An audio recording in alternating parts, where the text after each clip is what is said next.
Halo teman-teman, ketemu lagi dengan saya Gali Permadi, masih di AAP Bugar ya, jangan lupa AAP Bugar. Bagi yang belum subscribe, silahkan subscribe dulu ya. Yang warna merah itu dipencet sampai warnanya agak-agak abu-abu gitu ya. Oke, baik teman-teman, hari ini kita akan membahas tentang renang ya.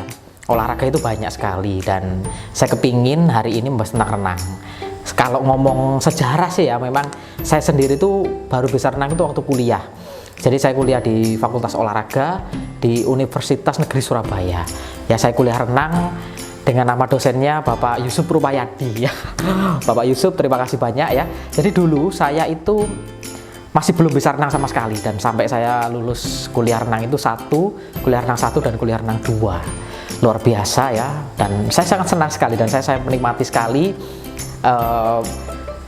kuliah itu ya. Baik, saya akan membahas renang satu persatu ya. Saya akan membahas renang mulai dari asal katanya. Jadi renang itu adalah suatu gerakan berpindah tempat dengan cepat ya, di air dengan menggunakan tangan dan kaki. Itu menurut bahasa adalah pengertian dari renang. Nah, renang itu sendiri yang diperlombakan ada 4 gaya. Yang pertama gaya bebas, yang kedua gaya dada, yang ketiga gaya kupu-kupu, dan yang keempat adalah gaya punggung. Kita sudah mulai berbicara di sejarah renang ya. Jadi renang itu dimulai di benua Eropa.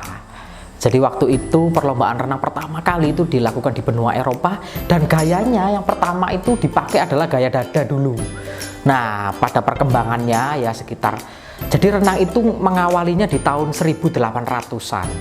Nah, setelah renang itu diperlombakan dengan gaya dada saja, tiba-tiba ada suatu tokoh ya, atlet dari Eropa yang bernama Arthur Truden. Nah, Arthur Truden ini akhirnya memperkenalkan ya kepada publik yaitu gaya renang yang lain, yaitu gaya bebas. Nah, kebetulan renang gaya bebas ini dipopulerkan juga, yang mengawali adalah suku Indian.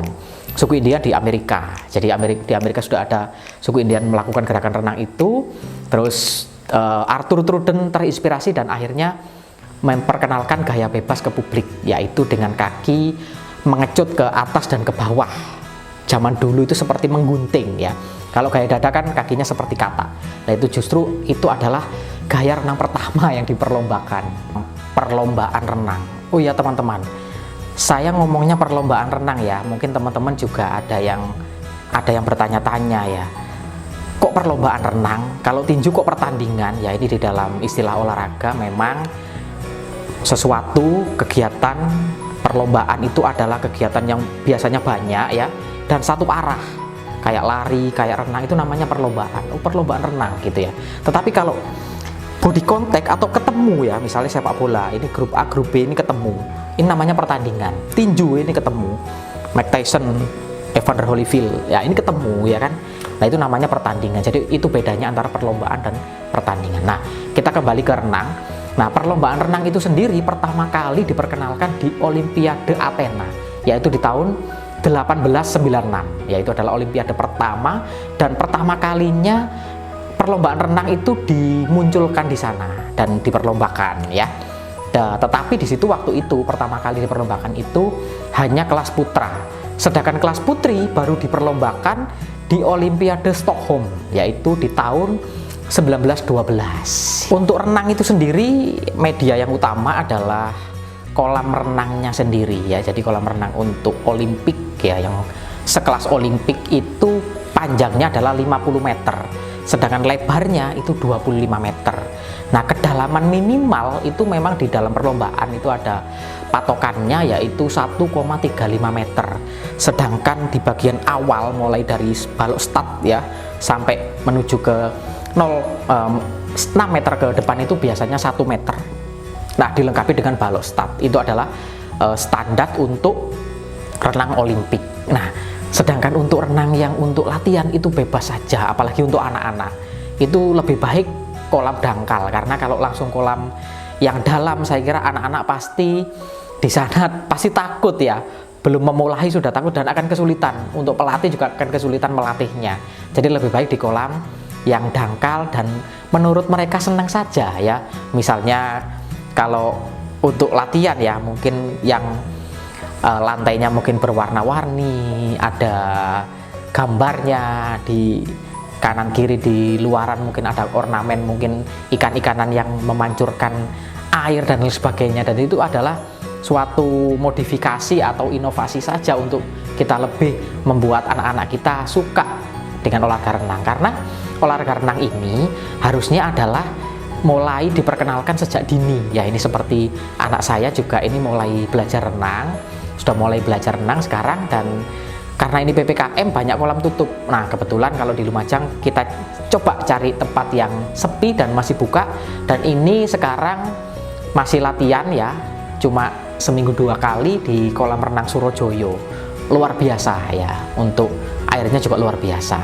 Untuk kolam Olimpik di Lumajang tetap ini adanya di veteran. Sudah pernah kami bahas untuk manfaat renang ya di renang di part 1 ya, atau mungkin belum ya, saya juga agak lupa. Coba teman-teman cek juga ya di AAP Bugar yang sebelumnya, atau boleh kalau saya tambahi bahwa manfaat renang itu sangat banyak sekali. Yang pertama adalah untuk meningkatkan kardiovaskular kita, jadi nafas, jantung, paru kita akan terlatih dengan kita rutin berenang. Dan yang kedua, renang juga bisa meningkatkan kekuatan otot dan membentuk otot-otot kita, utamanya adalah ekstremitas atas, mulai dari bahu, tangan, dada, punggung. Pasti keren sekali kalau orang sedang renang ya, karena kegiatan renang itu adalah 70% gerakan tangan, sedangkan sisanya yang 30% adalah kaki, karena kaki hanya penyeimbang biar tubuh kita tetap streamline istilahnya ya, bukan seperti ini atau seperti ini. Jadi kaki itu penyeimbang biar streamline, baru tangan yang menggerakkan. Nah makanya bagian ekstremitas atas kita akan terbentuk secara maksimal lah.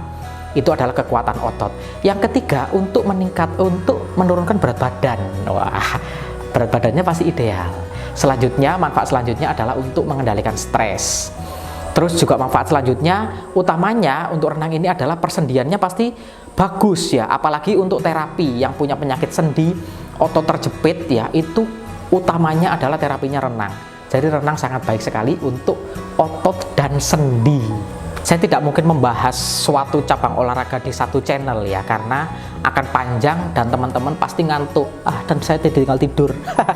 Nah, oke. Jadi saya akan memilih durasi yang pas untuk teman-teman itu tidak mengganggu waktunya teman-teman. Dan saya kira informasinya mungkin bisa dinikmati dan bisa diserap, baik untuk adik-adik yang masih berkuliah di Fakultas Olahraga.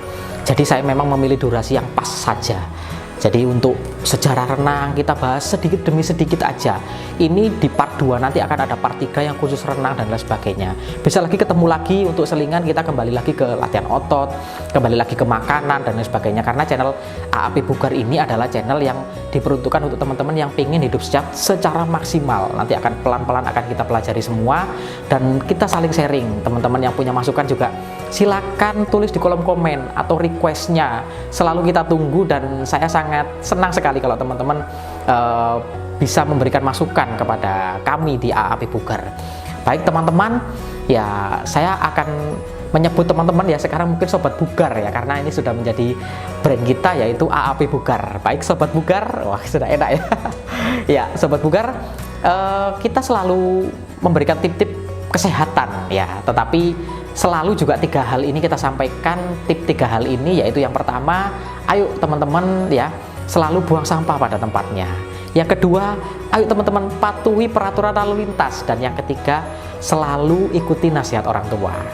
Selain itu yang pasti, ayo olahraga, ayo tidurnya yang pas, ayo makan yang sehat, ayo kelola stres. Dan itu akan hidup kita menjadi sehat, bugar dan bahagia. Baik teman-teman, itu saja ya. Setelah ini boleh teman-teman ikuti perjalanan kami dengan AAP Junior di les renangnya. Nah, les renangnya juga ini kami juga memberdayakan ya, atau kami juga ada teman-teman kami juga dari Fakultas Olahraga juga yang mengajari adik-adik, dan termasuk AAP Junior juga ikut di sana. Terus ikuti kegiatannya di Surojoyo.